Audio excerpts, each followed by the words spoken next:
All right, Shabbos, say good morning. Let's begin. Welcome to Maseches Bava Kamma.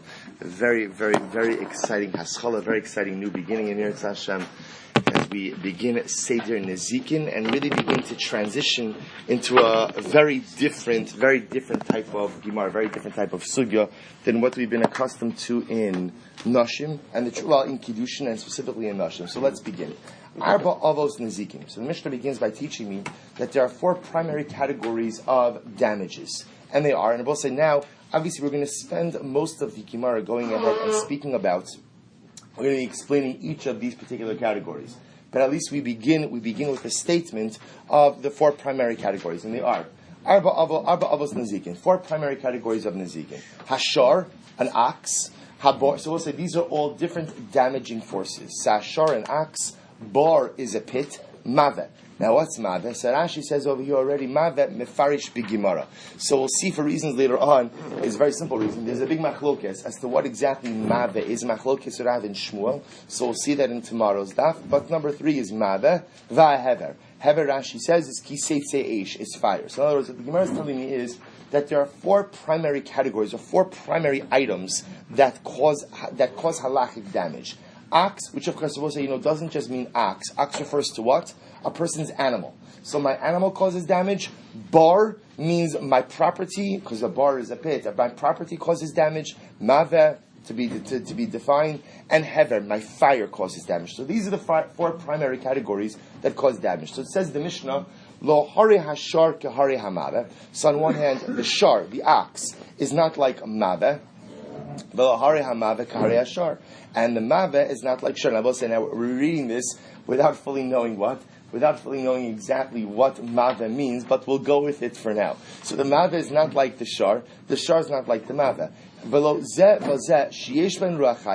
So we'll say, so here's what we do know. What we do know is that the common denominator between shar and mave is that they both deal with living things. So shar and bar, which ultimately again have ruach chayim, are alive. They're not like eish, she'ein bo ruach chayim. That eish, fire, ultimately is inanimate and does not have life attached to it. V'lo zeh v'zeh shedarkon leilech ulahazik harei bar. Furthermore, both shar and mave, both shar and whatever mave is, are not like bar. How so? Because both shar and mave have the ability to cause damage while moving, as opposed to bar, she'ein darko leilech ulahazik. Where I will say, how does bar damage? Bar damage is ultimately in a stationary fashion. Hatzada shavashem. So I will say, so now we establish the following. So as much as the Mishnah groups these four categories of damaging or sources of damage together, shar, bar, mave, hever.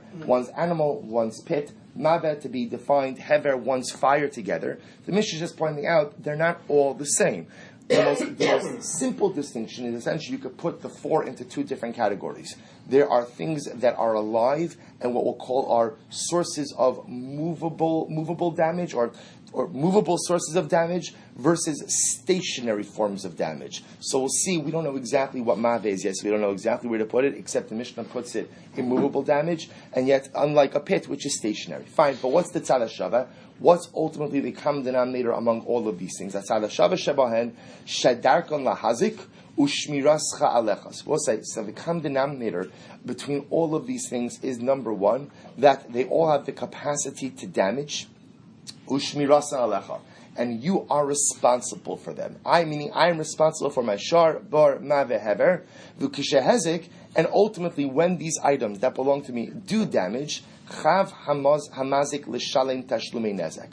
Ultimately, the mazik, the damager, is obligated to go ahead and pay for damages. So I will say, so common denominator among all of these things is A, they have the capacity to damage. B, if they're mine, I have the responsibility to pay for damages. And C, if I decide to go ahead and pay for damages using real estate, the meitav haaretz, I must pay with the best of my real estate. So we'll say this is a very important yesod. So now we're going to get into this. Obviously, there's going to be much discussion about this, about how you pay for damages in general. We'll discuss that. But look at Rashi for just a moment. The meitav haaretz, Rashi says, Me'idis nechasav yigba d'mehezego and rotza lifrola mikarka. So if I choose that I want to pay back damages from land, from real estate, so we're going to discuss that because Yibo said, we'll discuss the interesting idea when paying back with damages is in general, this is not our topic, but I'm just giving you coming attractions, is how much discretion does the damaging party have to decide the manner of payment for damages? So I damage Ruvain, I owe him the money. What level of discretion do I have about how I pay him back? In other words, do I have to give him cash or do I have the right to give him land? Of course, once you understand, if I give someone land, that potentially puts the damaged party at a disadvantage. Why? Because now he has to go ahead and sell it. The real estate market fluctuates, so who knows with what he gets now is going to be worth the same thing that he's going to get later on. So the mice, again, there are all these variables. But the Mishnah seems to say over here that as a damager, I have the right to pay damages using land with the caveat that it must be b'meitav haaretz. It must be, if I'm going to pay, I have to pay with the best of my land, what the Gemara calls idis, highest quality land. Fine. So again, this is an exceptionally exciting Mishnah. So I know we're not in our same space, so it's hard to get into it the same way. But this mamish, like this is a yesodistic idea. Arba avos nazikin, shar ax, bar pit, mavet to be defined, and hever fire. Good. Says the Gemara. Now, I'll say that this is a really exciting sugya. Midikani avos mechlal katoldos. See, here's what's interesting. Remember, we already know this. We'll say something quite beautiful that after we've been through Seder Moed and we've been through Seder Nashim, so we begin to recognize certain things. So whenever you see a Mishnah begin with saying avos, that means primary categories. Wherever there are avos, there are almost always toldos. There are almost always subcategories. So the shaila now becomes, the Gemara says, Mediktani avos mechlal di ketoldos. From the fact that the Mishnah said that there are avos, there must be toldos, there must be subcategories as well. To which the Gemara asks, so toldos sehen ki yotze bohen, o lav ki yotze bohen. So here's the fundamental shaila. Are the toldos of what we'll call the arba avos nazikin, are the subcategories of the primary categories of nezek, of damage, are they like the avos or different than the avos? So we'll say what the Gemara is really asking over here, we're going to see is in terms of liability. So what's the nature of the tolda? Is the tolda on the same level as the av in terms of liability, or is it on a diminished level than the av in terms of liability? So says the Gemara, well, let's analyze this. Now we'll say, you understand, the Gemara is asking this question before we even know what? Before we even know what the toldos are. So we'll get down on the base. We don't even know yet what they are, but all we know is that the Mishnah is going to say there are arba avos, therefore primary categories, that tells me that there are subcategories as well. So which the Gemara says, well, let's analyze this. So the Gemara says, are the toldos of the arba avos nazikin, are the toldos like the avos or not like the avos? So let's analyze this. Gabi Shabbos Tunan. So we'll say when it came to Shabbos, we learned avos malachos, arbam chasarachos. So we learned that there are 39 malachos. There are 40 avos malachos less one. 39 primary categories of forbidden labor on Shabbos. Mechlal di ikatoldos. So remember, we said in Masechet Shabbos that the fact that it says that there are 39 avos teaches us that what? That there are also toldos, there are also subcategories. And in Gemara Shabbos we asked, toldos en ki yotze bahen. So we learned over there that in Shabbos, the tolda is just like the av. Just like the av. So the secondary categories are just like the primary categories. So told us, so we'll say, so what does that mean practically? Practically, what does that mean that the tolda is like an av? Loshna av chatos, the loshna tolda chatos. Just like I will say, if I go ahead and I violate an av malacha, Rashi says over here, chatos b'shogeg. I will say, if I accidentally kindle a fire on Shabbos, so we'll say that is an av malacha. That's an av malacha. So what happens if you accidentally kindle a fire on Shabbos? You have to bring a carbon chatos. So we'll say, so too, if I go ahead and I do a subcategory, I turn on a light on Shabbos, which would be a tolda of havara, tolda of kindling. If I did that by accident, I would also be chayav a carbon chatos. So avos and toldos are the same in terms of liability. If I do them both accidentally, I'm chayav a chatos for both.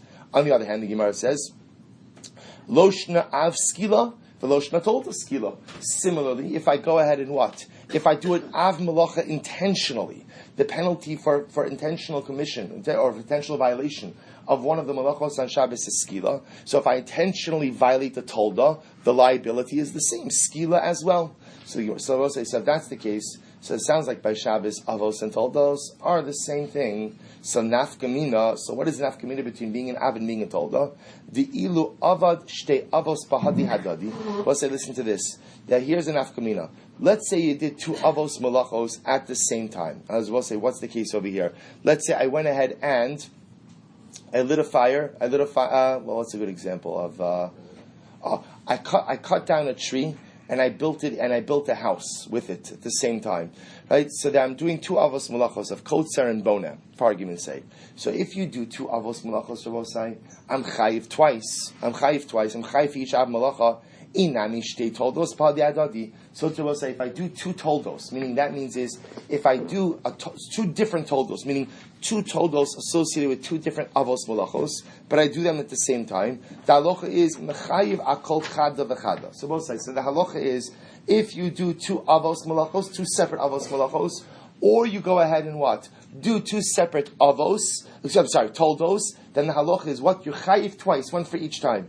Ve'ilu avad, get ready for this. Ve'ilu avad av v'tolda didei lo mechayiv elachada. I will say, interestingly enough, if you did the same av and tolda, meaning let's say you did 2 malachos, but they're in the same category. One's the av, one's the tolda. The halacha is what? You're only chayiv once. So we'll say, let's follow the train of thought over here. So let's keep our eye on the ball. So remember, what's our question? Our question is, the Mishnah told us that there are arba avos nazikin, which tells us that there must be what? Toldos. Our shaila is toldos ain't kiyotze bahen or la kiyotze bahen. Are the toldos on the same in the same level, on the same category, or same level we'll call it, as the avos or not? So the Gemara says, well, let's not reinvent the wheel. We've spoken about this before. Let's see what happens in other cases of avos. Says the Gemara, okay, Mesech Shabbos, 39 avos malachos, which tells us that there are toldos. And there the Gemara said that avos and toldos are on the same level, which means the same way if you unintentionally violate an av, you're chayiv b'chatos, same applies to a tolda. You intentionally violate an av, skila, same thing for a tolda. So what's the nafkamina between an av and a tolda? Oh, here's the difference. The difference is that if you violate 2 avos, you're chayiv twice. 2 toldos, chayiv twice. But the same av and tolda, meaning an av and tolda from the same category of malacha, you're only chayiv once. That's the nafkamina of being a tolda. If you do the tolda and the av at the same malacha at the same time, you're only chayiv once. Ulu Rabbi Eliezer, we'll say second wide line on Beis Medalef. Ulu Rabbi Eliezer, de mechayiv atoldu makom av, amai karle av, v'amai karle tolda. So we'll say, here's the interesting part. Rabbi Eliezer disagrees with this, and Rabbi Eliezer happens to hold that if you commit a tolda in the same, or say if you commit the same tolda and av, right, and tolda and av of the same malacha, and you commit them together, Rabbi Eliezer says that you are chayiv twice. If indeed you are chayiv twice.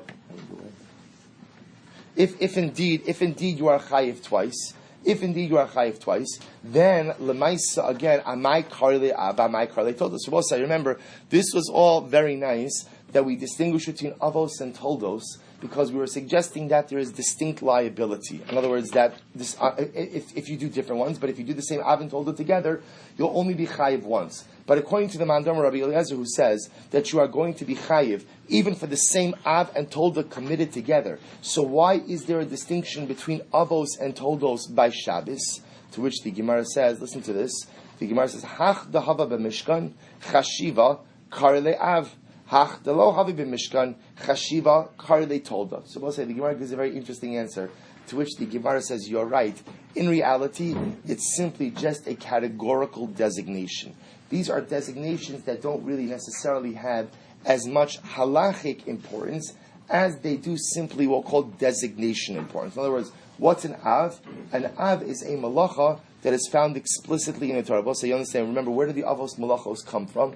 The avos malachos come from the Mishkan. So whatever was done in the creation or fabrication of the Mishkan ultimately again becomes one of the avos malachos. We learn this from the juxtaposition of the section of Shabbos to the section of the Mishkan.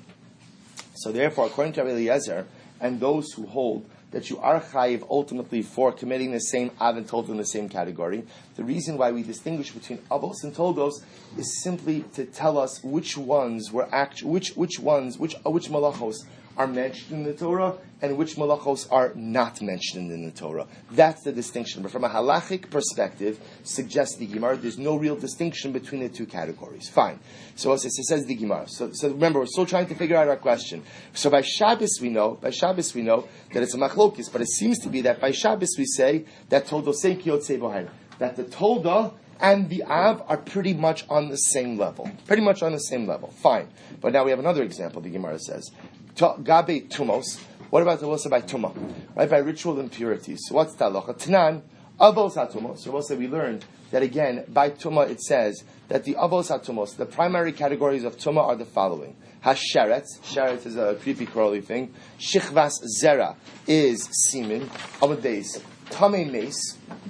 Well, it's interesting over here. If you notice, by the way, it doesn't say mace; it says tamei mace. Look at Rashi for just a moment. Rashi says, "Tab Rashi beis on the days.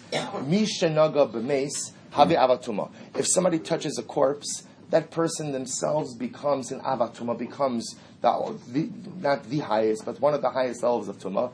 The mace atzmo avi avos hatuma, because a corpse itself is considered to be like the mothership of tumah. It's the avi avos hatuma, the father of all tumas. And I will say, interestingly enough, if you touch a corpse, you become an av hatuma yourself.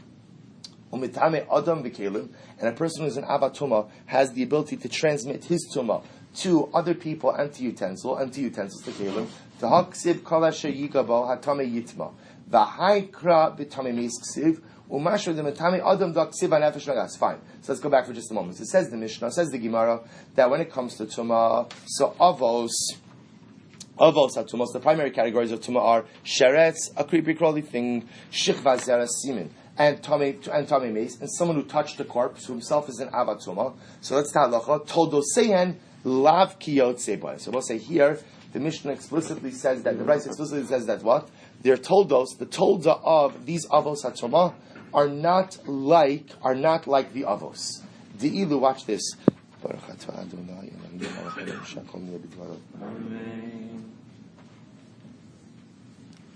Says the Gemara, De'ilu av, Metame Adam Mekelu. Because we're saying Avatuma, an Avatuma has the ability to transmit Tumah to Adam and Kelim, to ultimately to a person and utensils. So for example, just see how this plays out. Somebody touches a corpse.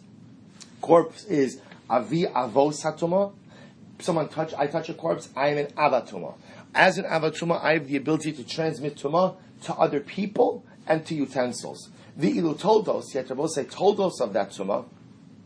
So for example, Rabbi say when I go ahead, without getting into all the laws of tuma, but essentially when I touch someone else, that person becomes a rishon. So a rishon, that tolda is going to have limited abilities to transmit truma any further. So yet interesting, we see the ilu toldos ochlin umashkin metame adam v'kelim lo metame. So ultimately, again, when the avatuma touches someone and he becomes a tolda, he becomes a secondary level of tuma. He can't transmit tuma to people and utensils. The only thing he can transmit tumah to is what? Food and drink. Which tells us what Rabbi said, that when it comes to tumah, toldosehen lav kiyotse bohen, that the secondary levels are not like the primary levels. So what say? Therefore asks the Gemara, hachamai. So what says? So now you understand, the reason why this is very dramatically exciting is because what you see now, why'd you laugh? Right? What you see now over here are two different models. So we have two different Av Tolda constructs. We have Shabbos, where we establish that the Toldos are like the Avos. Avos and Toldos are the same.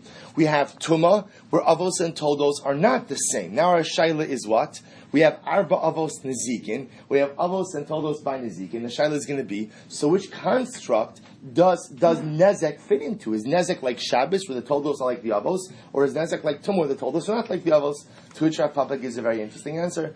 Amar Rav Papa, Yesh. Good. So if you look at Rashi, just for a moment, Rashi says, Hachamai, Toldos to Shabbos Havikavos, Toldos to Tumah Havikavos, Vahacha, Toldos to Nezikin Mai, Mi Amrinan Toldos Kiyotzeboin, Loshna Av Loshna Tolda, Im Hezik Mishalim, Odil Malo. Fine. Amar Rav Papa, Yesh mehen Kiyotzebohen, the Yesh mehen Lav Kiyotzebohen. To which Rav Papa says something very interesting. He seems to say, so when it comes to Nezek, certain avos are like their toldos, or certain toldos are like the avos, and certain toldos are not like the avos. So what Rav Papa seems to be saying is like this. See, up until now, we've been assuming that it's either toldos are like the avos or toldos are not like the avos. Rav Papa suggests maybe there's another approach. And the other approach is there are arba avos nezikin. There are 4 primary categories of damages.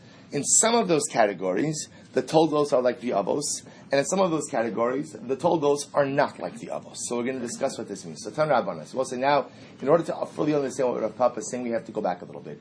Gimel avos in ne'emru bishar hakeren hashen va'regel. So we'll say, so when it comes ultimately again to shar, so remember shar itself, shar, remember, represents the damage done by my animal. In terms of the damage done by my animal, we'll say there are 3 categories. So shar is the name of the av, but within shar there are 3 primary subcategories of shar. What are the 3 primary subcategories? Hakeren. Keren means the horn. Rashi says over here, keren lingoach. The idea, this refers to damage done by an animal when it gores. Hashem, Rashi says shein le'echol. This refers to damage done by an animal when it eats through eating. And lastly, haregel, the foot. Rashi says drisa lishbor esakelim. This refers to damage done by an animal just through walking, through regular just walking around. So these are the 3 primary categories of, again, the head category is shar, damage done by the animal. The subcategories, keren, goring, shein, eating, regel, trampling, walking. So let's just to understand what each of those things represents. Following. Keren represents aggressive animal behavior, meaning intent to damage. Shein represents just damage that an animal does just while eating. There's no intention to damage on the part of the animal. The animal is just carrying out its regular activities of daily living. And regel is the same type of thing. Regel is just b'derech hiluchol. The animal is walking around and just happens to damage in the course of walking around. So says the Gemara, we're going to analyze each of these. Keren minalan. From where do we know that if an animal gores with its horns, that this is considered to be one of the categories of damages? To which the Gemara says, to Tan Rabbanan, ki yigach. When the pasuk says ki yigach, the pasuk is ki yigach shor es ish o es isha vames. If an ox goes ahead and gores a person and they dies, so the Gemara says ein negicha ela b'keren. So we know that negicha, goring, is something that is done with the horn of the animal. Shene Emar. So we'll say, so where do we know that negicha, where do we know that goring is done with the horn of the animal? Shene Emar, Vayas lo tzidkia ben kinana karne barzel. Vayomer ko amar Hashem be'ela tinagach. So we'll say, we just learned this, not so long ago, in the Shabbos afternoon Navi Shir. So remember again, this is in Malachim Aleph. So remember, Ye'achav is trying to get Yehoshaphat to go out to war with him against Aram. Aram is massing forces. The 2 split kingdoms, neither of them can handle Aram on their own. So Achav says to Yehoshaphat, let's go to war together. Yehoshaphat says, fine, but I just want to go ahead and consult the Navi before we go out. I'd like to try to not make any dramatic moves without the input of the Navi. Let me get the Navi on board, and we'll go ahead and go together. So what happens? Achav says, oh, you want the Navi? We've got plenty of Nevi'im.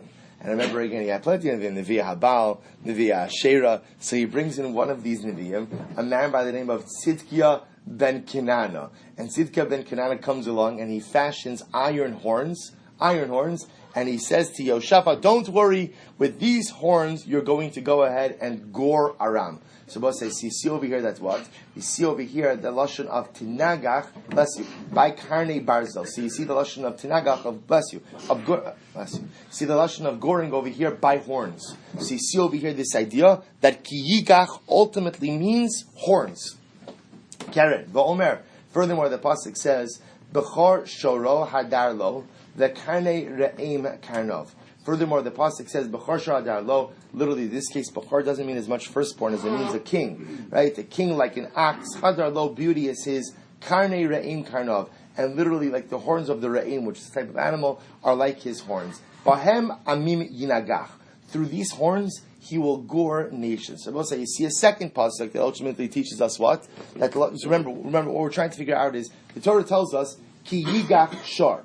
So we don't, at first glance when we see yigach, we don't know what that word means. What the Gemara says, oh, now I see what yigach means, because from the pasuk in Malachim Aleph, when Tzidkiah ben Kenana made the horns, he said to Yehoshaphat, with these horns. Tinagach, you will gore. So we see that goring is something that is done with horns. Similarly, when we see the pasuk in Devarim, in Vizos HaBracha, Bechar Shara Adar Lo, that ultimately, again, is speaking to Yosef.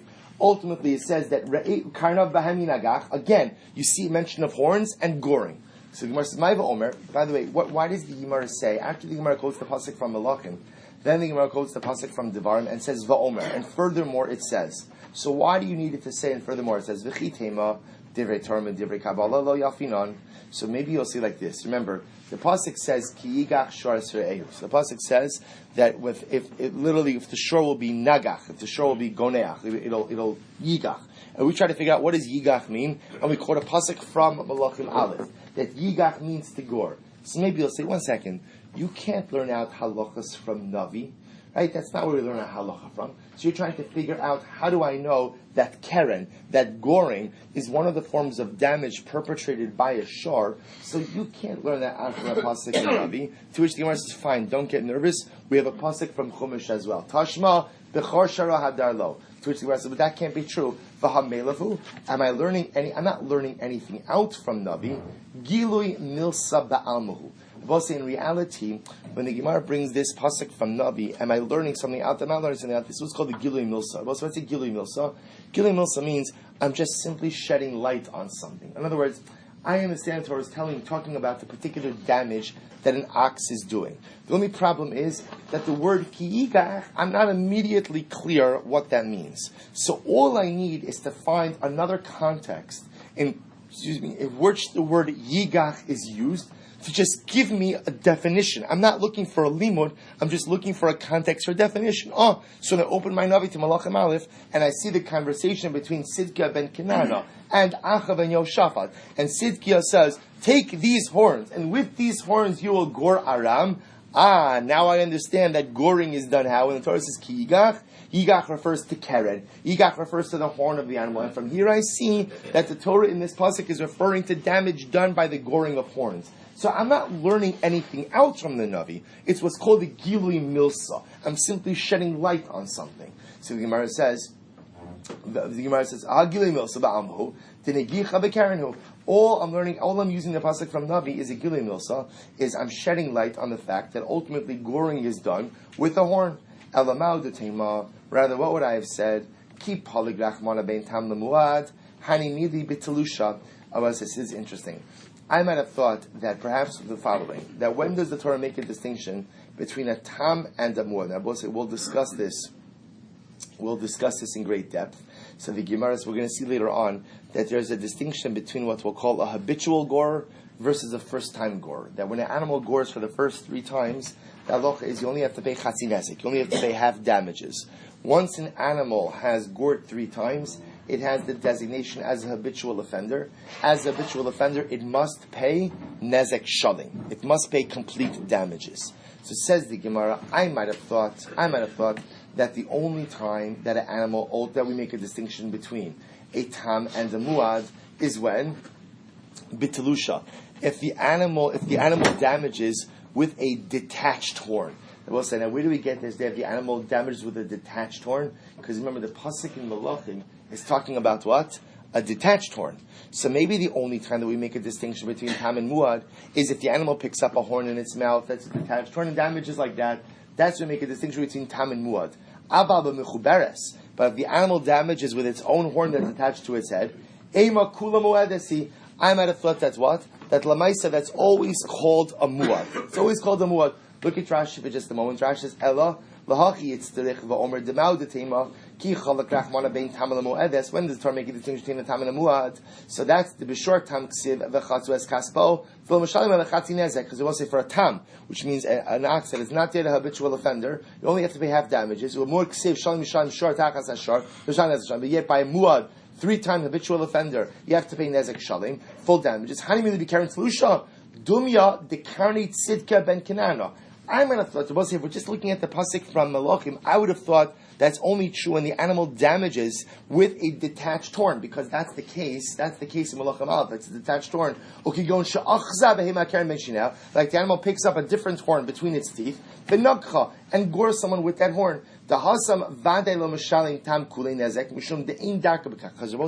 that would be a case of abnormal damages, and therefore the mice only have to pay half nezek. But the Havamina is that if an animal would go ahead and damage with its attached horns, then what? Even the first time, it should have to pay complete damages. Therefore, what does the Gemara do? Tashma b'char shara hadarlo. Therefore, what? The Torah comes along and brings the second pasuk from Devarim to teach me that what?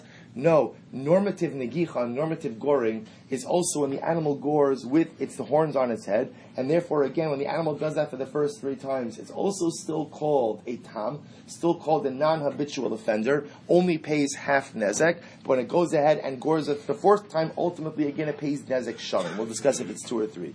Fine. So now what we've done over here is we've discussed the idea of keren. Fine. We've discussed the idea ultimately of goring with a horn. So asks the Gemara, told her the Karen Mai. So just as Shabbos say, so now remember, as I mentioned before, the Av is called Shar. What the Gemara is introducing us to now is, but Shar, that Av really is split off into 3 primary Av categories. The first of those Av categories is what we call Keren. Keren, which is damage done by goring. Okay, that's the Av. So asks the Gemara, Tolda de Karen Mai. So what is the Tolda? What is the Tolda of Karen? To which the Gemara says, Maihi, Negifa, Neshicha, Rebitza, Ubiita. To which the Gemara says, the Tolda ultimately of Karen will be, Negifa means pushing. If the animal does damage by pushing another animal, by pushing a person. Neshicha is biting. Revitza means squatting. The animal sits on top of something. Ubiita, and kicking. These are considered to be the toldos. These are the secondary categories of shar. Remember again, the primary I want to just to be clear, because it's a little bit. I hope it's clear that as keren is the av as well. It's just that the av of shor is split into 3 sub-avos categories. The first of those avos categories is keren. The toldos of keren are again pushing the gifa, biting the shicha, squatting revitza, and beita kicking. Says the Gemara, Maishna negicha the karli av. So let's analyze this. So why is it that goring? Why is it that goring is ultimately called an av? Why is that called an avahezek? Simply because the chsiv ki yigach. Because the reason why negicha is an av, meaning why the Gemara is asking, why is biting the av and yet pushing is not, or squatting or sitting is not? To which the Gemara says, very simply because the Torah seeks that goring. The Torah says ki yigach. So the Gemara says, Negifa namiksiv, but one second, pushing is also mentioned in the Torah. After all, the pasuk says, Ki yigof. So we'll say the pasuk says, Ki yigof shar ish es share ehu. If a person shar ki yigof, his friend shar. To which the Gemara says, so that seems to be pushing. If that's the case, then Lamaisa, again, Negifa should not be a tolda, but it should be an av as well. To which the Gemara answers, Hai Negifa Negichahi. I will say this Negifa, this pushing, is actually biting, is actually Negicha. The Gemara says, Desanya, Pasach benegifa, Vesiyem benegicha. The Pasach opened up using the word Ki Yigof and ended up using the word Negicha. Lomar Lacha to teach me, Zohi Negifa, Zohi Negicha. Ultimately, again, that we'll say Negifa and Negicha, from the Torah perspective, are both the same thing. In other words, that Lamaisa, again, in the biblical context, Negifa also means biting. Also means goring. To which the Gemara says, well, if that's the case, Maishna gabe adam dechsiv ki yigach, u'maishna gabe behema dechsiv ki yigach. So we'll say, now the Gemara has a very interesting question. So what you're telling me now is that from a biblical perspective, yigach and yigof mean the same thing. What do they mean? Goring. So why does the Torah use one word for goring of a person and a different word for goring of an animal? In other words, you hear this? So really, in other words, that why yigach by people and yigof by animal, if they both mean goring, why not use the same word by both? To which the Gemara says something amazing. To which the Gemara answers, Adam di islay mazlo ksiv ki yigach. So I'll say, a person who has mazel, the Torah uses lashon of ki yigach. Behema de lesle mazlo ksiv ki yigof. But by an animal which doesn't have mazel, so the Torah uses the lashon of ki yigof. So we'll say, so what does that mean? Take a look at Rashi for just a moment. It's Rashi on the last of the short lines. Rashi says, Actually, I'm sorry, the first wide line. Adam de isle mazla, sheyesh lo das lishmar es gufo. Person has the ability to watch himself. Ksiv ki yigach. Devadai niskavin hashar lahara, uba alav bekoach. Aval negifa, havimash mashemotzo omei v'dach vo bekara. So we'll say, so this is actually very interesting. What the Gemara is suggesting over here is that a person has mazel. Person has mazel, which of course in this case means a person has a certain level of siyat d'shmai, divine providence. So in order for a shar to go ahead and gore a person, there has to be a more premeditated approach. In other words, lav dafka on the part of the shar, but on the part of the cosmic universe. People don't just get stam gored. It's a purposeful event. Therefore, the Torah uses the lashon of yigach, which indicates to us purposeful activity. As opposed to animals, when one animal gores another Rabosai, is there some greater cosmic plan at play over there? And the answer is no. Stuff happens in the animal kingdom. Stuff happens in the animal kingdom. Therefore, the Torah uses a more haphazard lashon of yigov. This is very interesting. So when it comes to the goring of a person, the Torah uses lashon of ki yigach, and according to the Gemara, ki yigach is a more purposeful lashon, saying that if a person gets gored, that's part of his mazel. That's part of his mazel, as opposed to ki yigov, where stuff just happens in the animal kingdom. Animals gore each other, animals push each other. But the Maisa is nothing purposeful in that. To which the Gemara says, "Umilsav agav morchei mashman."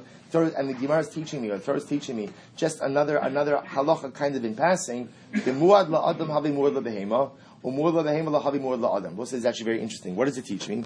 It teaches me that if an animal is muad, if an animal has already been established as a habitual offender in terms of damaging people, that makes him a muad for damaging animals as well. But if he's a muad ultimately for damaging animals, that does not automatically what? Make him a muad for damaging people. Fine. So we'll say, so now we've established Karen. So we've now established again, remember this is Shar. We're talking about the subcategory Avos Velachos, or Avos Nezikin, of Shar. So the first one we've done now is Karen, is goring. Next, Shane. So the Gemara says, Nishicha, let me read it differently. Nishicha told the Sheni. So to which the Gemara says, this is a question. So Nishicha, now remember we said that one of the subcategories, one of the toldos of Karen is biting. To which the Gemara says, well, why is biting a subcategory of Karen? So really, Nishicha, biting should be a subcategory of what? Of Shane. I both say Shane means damage that an animal does eating, right? So biting should be part of that. To which the Gemara says, no. The Gemara says, lo, Shein yesh hana le'azeka, ha'in hana le'azeka. No, but here's the difference. Shein refers to damage that an animal does in the course of deriving pleasure. So the animal goes out and is eating for its own benefit, or doing something for its own benefit, and causes damage like that. That's Shein. Then the Shicha that we're talking about over here is what kind of damage? It's damage done with biting, with an active desire on the part of the animal to damage. Revitzo bi'ita told the regel. So squatting and kicking, why are those considered to be toldos of Karen? Those should be toldos of regel. Well, so remember again, regel refers to what?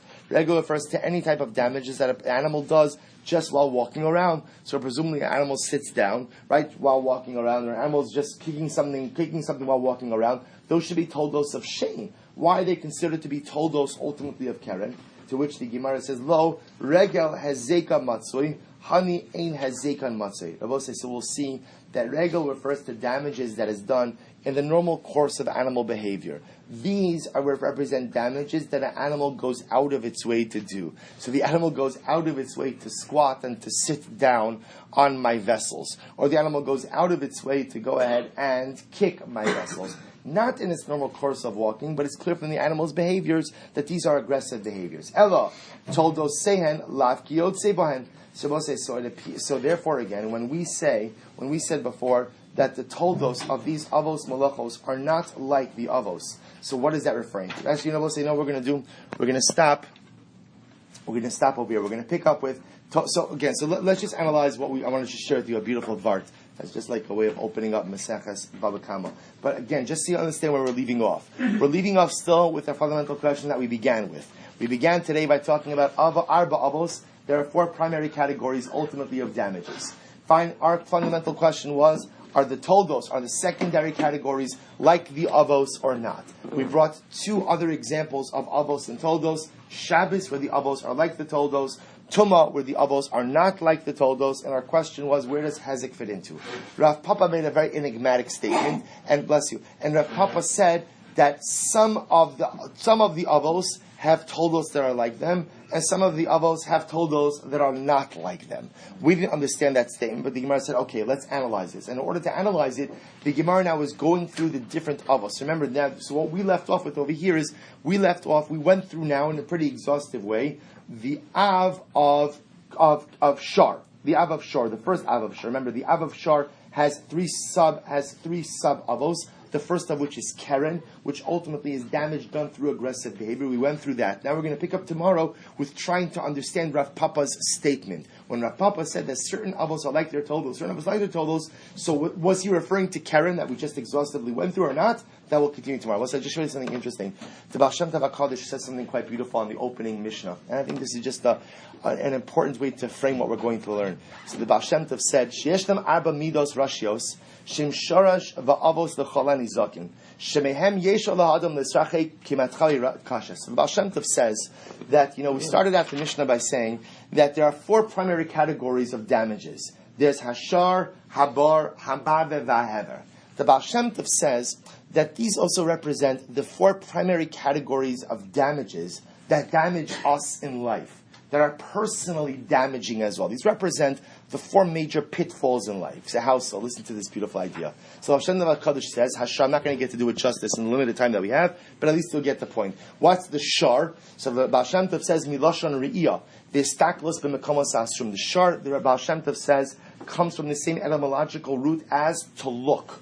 So the shar, the damages of shar, says the Baal Shem Tov, represents looking at inappropriate things. Looking at inappropriate things that unfortunately, again, we're often bombarded with so many different influences. Shar represents the damages we do to ourselves by looking at inappropriate things. What's bar? So it says Baal Shem Tov, Milashon reikanos v'shomein kimos sadei bar. Bar represents emptiness. So what does this refer to? Lashon shomin kimar kimo bar va'ama aretz. Both the second area of damage we do to ourselves is we don't learn enough. If I don't have knowledge, I can't be a good Jew.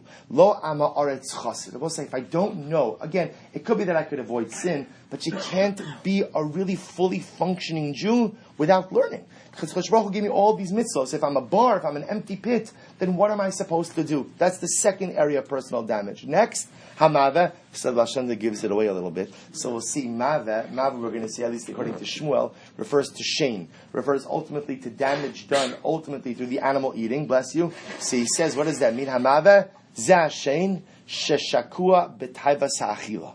This refers ultimately to people who get too carried away eating. He says, but eating doesn't just mean eating. Eating means people who lose themselves in the taivas and the desires of this world. Va'hever, what does fire refer to? Hu eish hakas. This refers ultimately again to the fire of anger. Hare elu dalid avos nezikin sha'al yadam nistalik mimenu ruach chayim shabo. Says the Baal Shem Tov HaKadosh. The Mishnah is not just teaching us, tort law. The Mishnah is not just teaching us, damages. The Mishnah is also making me aware of the greatest difficulties, challenges I have in life. The challenges are, again, according to the Baal Shem Tov HaKadosh, the challenges are shar, ultimately, again, looking at inappropriate things. But I will say, it doesn't just mean looking, it means that sometimes when I'm not looking, when I don't have the right finish line in sight, when I don't have the right goals, I don't have the right dreams, when I don't have the right aspirations, that's incredibly damaging in life. Bar, if I'm an empty pit, I'm not filling myself with enough Torah. Ultimately, I'm setting myself up for failure. Mave, which is shame, if I lose myself too much in the joys, in the materialism, in the pleasures of this world, and hever, if I allow myself to be consumed by kas, ultimately I could undermine any positive traction I want to accomplish this world. But let me just tell you one last thing, only because you're twisting my arm. I'll tell you one last thing. The Baal Shem Tov says, but here's what's amazing. He quotes the Zohar. This is going to blow your mind. And he says that the Arba Avos Nezikin also refer to what? Refer to the Avos Avram, Yitzchak, and Yaakov. And the fourth is David HaMelech. Swasov shall listen to this. So the Baal Shem Tov says that at the end of the day, I have a problem with shar, which means not having the right outlook in life. Rabbi say, who was the king of positive outlook? Avram Avinu. Avram Avinu saw the good in every single person. Avram Avinu saw the good in every single situation. Avram, if I'm struggling with shar, if I'm struggling with proper life outlook, I have to become a little bit better in my life outlook like Avram Avinu. Next, the bar, the emptiness, I have to fill myself up with Rabbosa Yitzchak Avinu. Yitzchak was different than all the other avos. Why? Avram and Yitzchak, we see them engaging in incredible amounts of external dynamic activity. What did Yitzchak Avinu do? Torah tells us Yitzchak Avinu did two things. What were the two things? Number one was the Akedah. Number two is that he dug wells. What's the pshat? Yitzchak Avinu was the Ab who realized that in order to build anything, you have to be personally strong. If I'm not strong, I can't build. Because if I'm not strong, anything I do build is built on a rickety foundation. Yitzchak Avinu is the one who filled in the bar. He filled in the pit. Next, Mava, losing yourself in Olam Hazeh, losing perspective on materialism. What's that? It's Yaakov Avinu. Remember again, the pasuk says, "Vayivasa Yaakov Avad." Yaakov Avinu was alone the night that he met Sar Shesov. Why did Yaakov Avinu go back over the Nar? Rashi says, "Shachach pachin kitanin." He forgot small little jugs. Yaakov Avinu understood that. Now, why does he go back? Can you imagine? This is like going back for Tupperware, right? Can you imagine? You realize you're away with your family. You realize, oh, I forgot the Tupperware. We were away, I forgot Tupperware. Nobody turns around for Tupperware. Just forget about it. Leave it alone. It's not worth the exertion. But yet, Yaakov Avinu understood that every single little bit of materialism he had was a gift from HaKadosh Baruch Hu. And if it's a gift from HaKadosh Baruch Hu, then I have to do something purposeful with it. Yaakov Avinu teaches us ultimately how to relate properly to our materialism. And Hever, fire, who does that refer to? We'll say that's David HaMelech. David HaMelech teaches us how to deal with chaos. David HaMelech is running away from Avshalom, and what happens? Remember, Shimon ben Gera, who was Shaul's cousin, comes out and begins to curse him and to yell at him, and David's generals are ready to go ahead and strike this guy down. And what does David say? Leave him alone.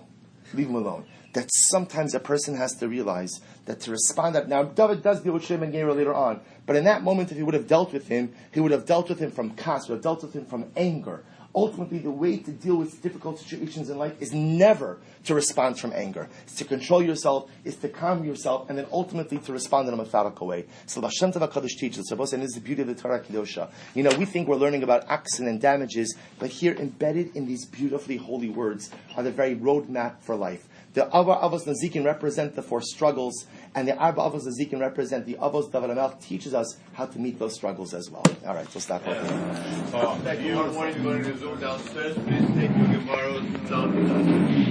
Wow. Ready? We'll expect some time.